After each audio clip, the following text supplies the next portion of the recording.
আজকে আমি আলু দিয়ে চাল কুমড়ো ভাজা করে দেখাবো।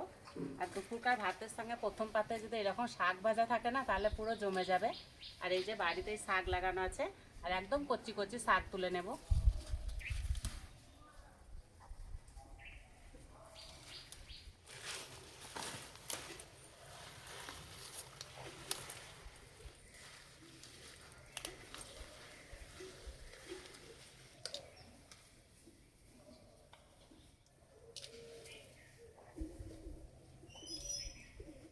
অনেক শাক তুলে নিয়েছি, চলে যাব রান্নাঘরে। শাক আর আলু কেটে নেব। আর এই শাকে বেশি আলু দেবো না, একটা দিলেই হবে। আর একদম কচি কচি শাক।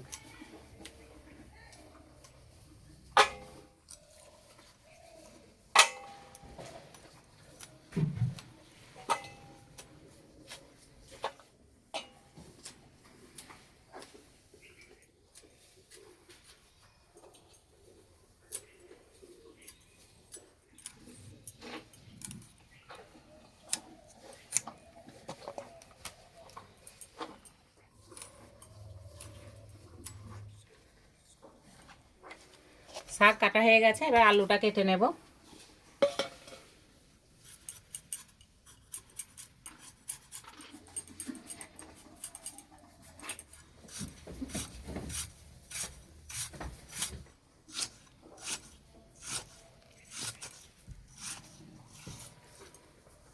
ঠিক এইভাবে লম্বায় কেটে নেব।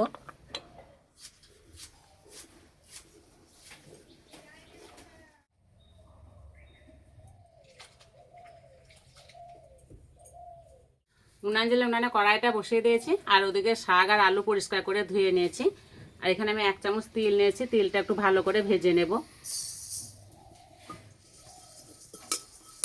এই শাক ভাজাতে যদি একটু তিল দেওয়া হয় না তাহলে খেতে দারুণ লাগে। ভাজা হয়ে গেছে, খুব সুন্দর একটা সেন্ট বেরিয়েছে। এবার নামিয়ে দেব।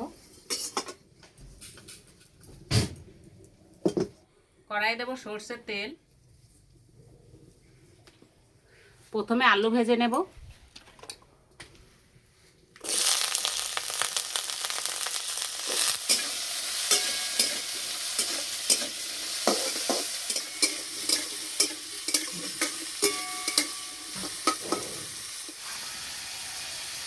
আলুর গায়ে একটু আঁচ লাগিয়ে ভেজে নেব।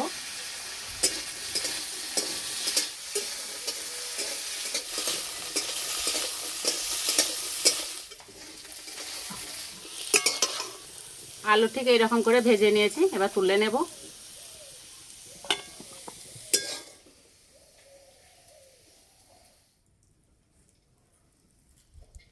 রান্নার জন্য তেল দেব। দেব শুকনো লঙ্কা, থেতো করা রসুন, এবার দেবো কোচানো পেঁয়াজ,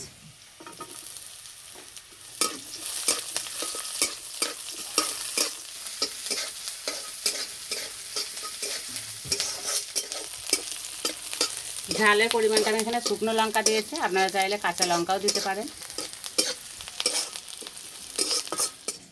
পেঁয়াজ আর রসুন ভালো করে ভেজে নিয়েছি, এবার শাক দেব।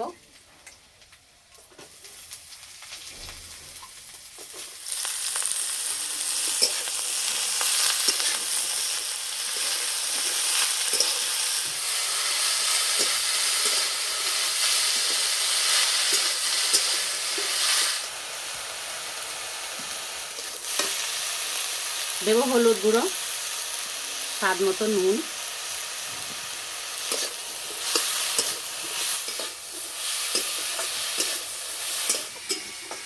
কিছুক্ষণের জন্য একটু চাপা দেব। শাকে জল দেব না, যেহেতু একদম কচি শাক, শাকে থেকে জল বেরোবে।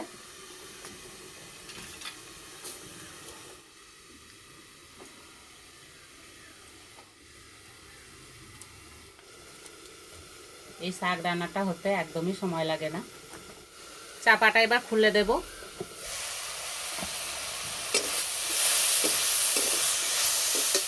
এবার দেবো ভেজে রাখা আলু,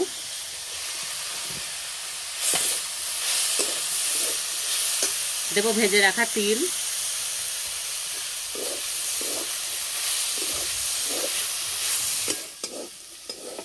দেখতে কত সুন্দর লাগছে, খেতে তো ভালো লাগবেই। আর এই শাক ভাজা থেকে কত সুন্দর সেন্ট বেরিয়েছে। এইভাবে আরও কিছুক্ষণ ভেজে নেব।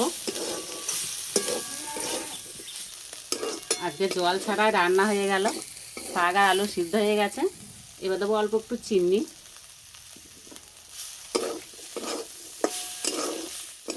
স্বাদের ব্যালেন্সটা ঠিক রাখার জন্য অল্প একটু চিনি দিলাম। হয়ে গেছে, এবার নামিয়ে দেব।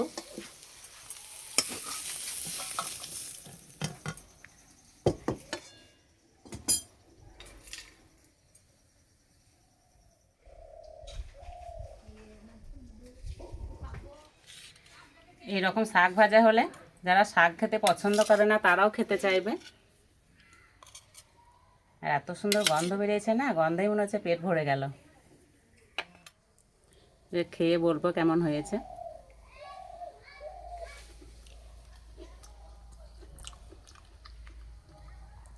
দারুণ খেতে হয়েছে।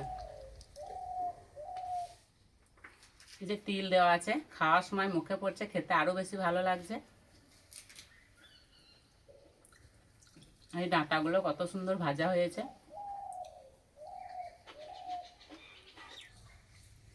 এইরকম শাক ভাজা থাকলে পাতের অর্ধেক ভাত এটা দিয়েই খাওয়া হয়ে যাবে।